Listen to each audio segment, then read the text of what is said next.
te pueden ofrecer, lo que estás comprando es estatus. Otras necesidades, ¿cuáles pueden ser? La de acumular recursos, del tipo de que sean. No me refiero únicamente a recursos económicos, sino pues recursos que pueden ser incluso uno que te he comentado anteriormente, ¿no? De obtener más tiempo. Eso es, bueno, pues también es un recurso. Otra posible necesidad, ¿cuál puede ser? Pues la necesidad de trascender, de encontrar un significado, de encontrar el sentido a nuestra vida incluso, ¿no? Bueno, pues hay muchas organizaciones, sobre todo, por ejemplo, ONGs, que lo que te proporcionan es esa idea de trascender, de ayudar, ¿no? De ser útil a la sociedad. En cualquier caso, descubre cuál es la necesidad o cuáles son las necesidades, mientras menos mejor, fíjate, pero bueno, pueden ser más de una, ¿eh? ¿Cuáles son las necesidades básicas que cubre tu propuesta, tu producto, tu servicio? Y plantéalas de manera clara. Yo qué sé, pues volvamos al ejemplo de la presentación de tus servicios o de tu empresa a posibles inversores. ¿Cuál es la necesidad? Pues seguridad financiera, por ejemplo, ¿no? En mi caso, en mis servicios profesionales, ¿cuál puede ser? Pues puede ser la necesidad de estatus. ¿Por qué?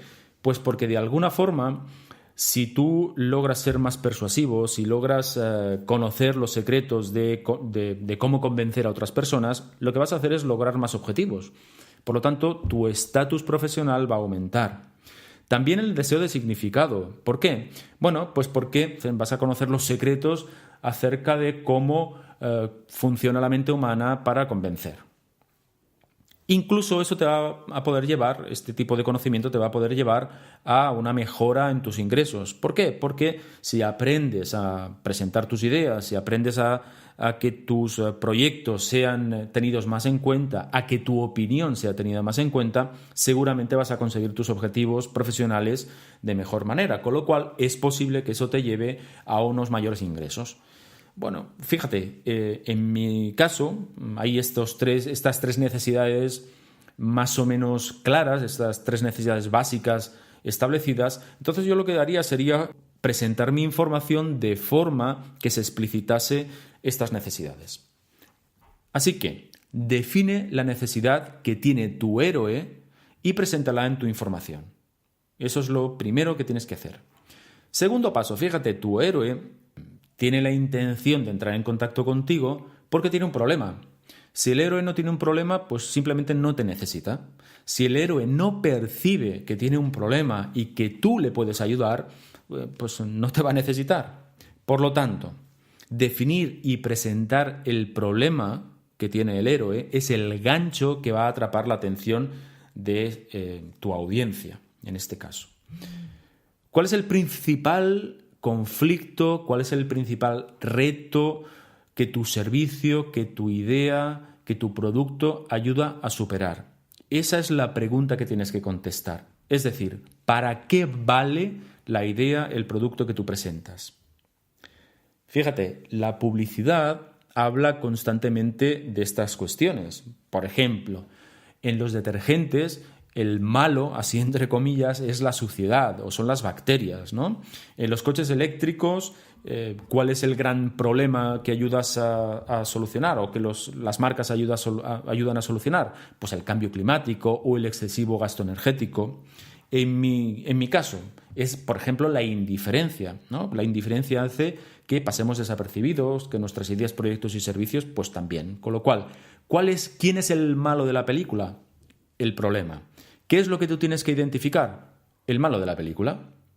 Pregúntate, ¿qué reto ayuda a superar tu propuesta? Fundamental. Cuando lo sepas, lo que tienes que hacer es presentar esa información como gancho, porque eso es lo que va a atraer la atención, lo que va a enganchar precisamente a tu audiencia.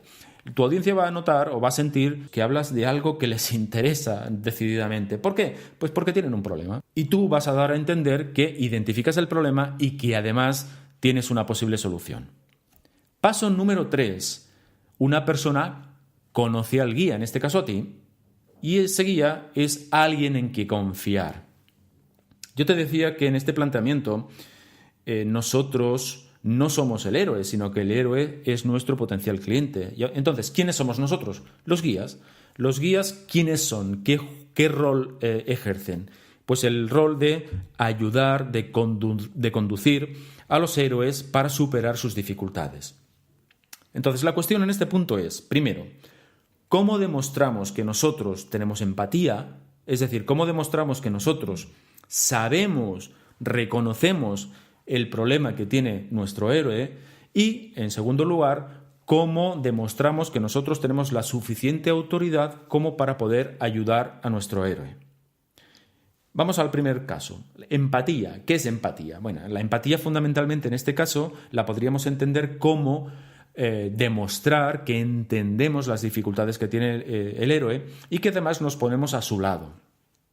Pues, por ejemplo, en nuestra exposición podríamos decir cosas del tipo, bueno, sabemos qué pasa cuando, o sabemos o reconocemos que a ti te pasa tal cosa porque a nosotros también nos ha pasado. Voy a poner un ejemplo más concreto. En mi caso, por ejemplo, yo podría utilizar expresiones del tipo sé o sabemos qué pasa cuando expones una idea y no consigues que sea aceptada. Eso lo podría decir.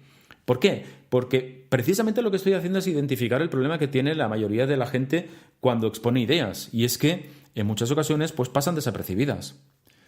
O si me centro exclusivamente en hablar en público, podría decir algo así como, pues sabemos los nervios que se sienten cuando tienes que hablar en público y no te sientes seguro. Una vez más, ¿qué estoy haciendo? Estoy identificando a través de mis palabras un problema muy común, el problema fundamental, de hecho, que tienen las personas que no quieren o que no saben hablar en público, y es el miedo. ¿De acuerdo? Entonces, fíjate, yo demuestro empatía cuando explicito, cuando doy a conocer que sé qué dificultades tienes. Vamos con la autoridad.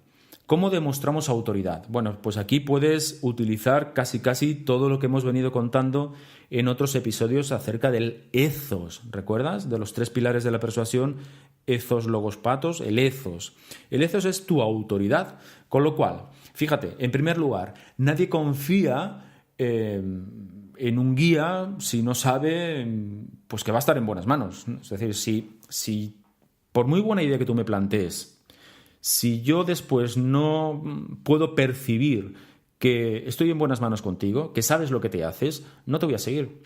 Tu idea me va a poder parecer buena, pero no voy a confiar en que la lleves a buen término. Entonces, ¿cómo demuestras que sabes cómo hacer que el héroe supere ese problema? Pues bueno, hay muchas maneras. En función del contexto puedes utilizar unas u otras. Insisto que si revisas los capítulos que hemos dedicado al ethos, aquí vas a encontrar muchas pistas. Pero, por ejemplo, ¿qué puedes hacer? Pues aportar testimonios, es decir, otras personas que hablen por boca tuya y que expliquen lo bien que les has ayudado a superar sus dificultades. Puedes presentar experiencias de éxito que hayas tenido con otros clientes similares o con otras empresas similares a la empresa a la que le estás presentando la información. Puedes presentar también clientes que confían en ti, es decir, tu cartera de clientes. Puedes, por ejemplo, en mi caso, ¿qué hago? Pues hago todo esto, pero también pues tengo un blog donde expongo conocimientos o información para todo el mundo, en realidad, con lo cual estoy de alguna forma demostrando que sé de lo que estoy hablando. Tengo este podcast que estás escuchando, donde también hago lo mismo, es decir, aportar información, aportar contenido sobre la disciplina sobre la que tú quieres trabajar, pues te posiciona tu ethos, te genera autoridad. ¿Qué más puedes hacer? Bueno, pues puedes colocar en tu web o echar un vistazo a la web y que ahí aparezcan los casos de éxito, los clientes, los proyectos que has llevado a cabo, todo esto, ¿de acuerdo? Estas son algunas de las formas como tenemos para posicionarnos como autoridad. En el fondo, por hacer un resumen, ¿qué significa? Que la otra parte, que tu potencial cliente entienda que sabes de lo que va, que sabes lo que tienes entre manos. ¿Qué más? Una vez que ya has establecido tu autoridad, ¿qué falta? Pues falta que les proporciones un plan. Es decir, yo puedo entender que tú sabes lo que haces, que lo que me planteas suena bien y que además, pues estoy en buenas manos. Pero al final no deja de ser un salto al vacío. Es decir, confiar en ti por confiar en ti, pues hay un paso que a lo mejor no me atrevo a dar porque no sé muy bien cuál es la guía que me vas a proporcionar. Para salvar esta dificultad, para provocar que la persona acceda a acompañarte en el viaje, lo que vas a hacer es explicar un plan. ¿Qué es un plan? Pues a veces es los pasos a seguir para superar el problema. Primero vamos a hacer tal cosa, después vamos a hacer tal otra, después vamos a hacer tal otra y después vamos a hacer tal otra. Fíjate, esto también se relaciona con el ethos, porque hay una parte del ethos que tiene que ver con el demostrar que desde el punto de vista del proceso sabes lo que haces. Eso lo que va a proporcionar en tu audiencia es seguridad. Por ejemplo, en mi caso, en muchas ocasiones lo que hago es que cuando alguien me contacta para asesorías para hablar en público, le explico, le doy el mapa de todos los pasos que vamos a hacer. Tal cual. Vamos al punto número 5. Vale, ahora ya hemos generado nuestro estatus, ya les hemos planteado un plan, es decir, le hemos mostrado la ruta. Ahora hay que hacer que actúen. Fíjate, si no hay desafío, no hay actuación. Fíjate, pasa en muchísimas ocasiones, ¿no? Nuestro potencial cliente o las personas a las que les contamos nuestra historia están, racionalmente convencidos del planteamiento que les hacemos, pero les falta una chispa, ¿no?, para dar el paso. Entonces les tenemos que volver a plantear el desafío. ¿Cómo hacerlo? Hay varias maneras, pero lo primero es reitera una vez más lo que van a ganar haciéndote caso, qué van a conseguir haciéndote caso. Explicita lo que quieres que hagan además, ¿no? En muchos casos podemos dar por sentado que ya estamos diciéndole lo que tienen que hacer y en realidad no, hay que explicitarlo. Lo que en marketing se llama call to action, la llamada a la acción, hay que explicitarla. Pero primero tú tienes que saber o tienes que tener muy claro qué les pides a tu audiencia, ¿no? Si has escuchado o si has leído algunos artículos de mi blog que tienen que ver con hablar en público, siempre digo igual, cuando estructuras tu mensaje, la última parte de tu mensaje o de las últimas partes de tu mensaje es decirle a la audiencia lo que tienen que hacer, pero explícitamente. Determina si tienen que llamarte, si tienen que apoyar tu propuesta, si tienen que probarte, si tienen que concertar una cita. Diles qué tienen que hacer. Por ejemplo, ¿esto cómo se hace en las webs? Pues con los botones de acción. Pues en mi caso puede ser contacta o puede ser recibe información. Bueno, hay muchos botones de llamada, no en mi web, sino en la mayoría de las webs, que tienen que ver precisamente con esto, con hacer que actúen. ¿Qué más puedes hacer? Y ya entramos en el punto número 6, evitar que fracasen. ¿Qué más puedes hacer para motivar a la acción? Mira, el punto número 6 y el punto número 7, este 6 lo vamos a llamar ¿qué evitará que fracasen? Y el número 7 vamos a llamarlo ¿qué hará que les lleve al triunfo? Como te decía, estos dos puntos tienen que ver con una estrategia que se llama estado propulsor. ¿Qué es un estado propulsor? Bueno, un estado propulsor consiste en lo siguiente. En primer lugar, que es este punto número 6, llevas mentalmente a tus clientes a la sensación de fracaso, a la sensación de, ojo, que si no haces lo que yo te estoy pidiendo, si no aceptas mi planteamiento, vas a tener problemas. Lo que pasa es que esto hay que hacerlo de manera muy sutil. Lo que estamos haciendo, en definitiva, es remotivar a nuestra audiencia para que dé el paso y actúe, ¿no? Pues nos podrá parecer más o menos lamentable, pero nos motiva muchísimo más la probabilidad, la posibilidad de evitar perder algo que la posibilidad de ganar algo. Eso se llama aversión a la pérdida. Vuelvo a repetir lo que he dicho, porque es un concepto sumamente importante y que hay que dejarlo claro. Nos motiva más la posibilidad, por ejemplo, de perder 100 euros si no te hago caso, que la probabilidad de ganar 100 euros si te hago caso. Con lo cual, en este punto número 6, lo que vamos a hacer es explicitar una vez más qué pierde nuestro cliente si no nos hace caso. ¿De acuerdo?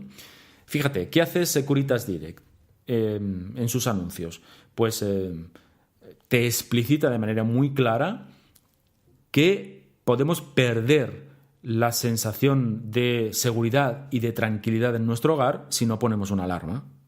Entonces, eso moviliza muchísimo más que si te dijesen directamente, mira, con nuestra alarma vas a estar seguro. No. Primero lo que dicen es, sin nuestra alarma pueden entrar en tu casa a robar, y luego dicen, ponte nuestra alarma porque estarás seguro. ¿Sí? ¿Ves el juego? Primero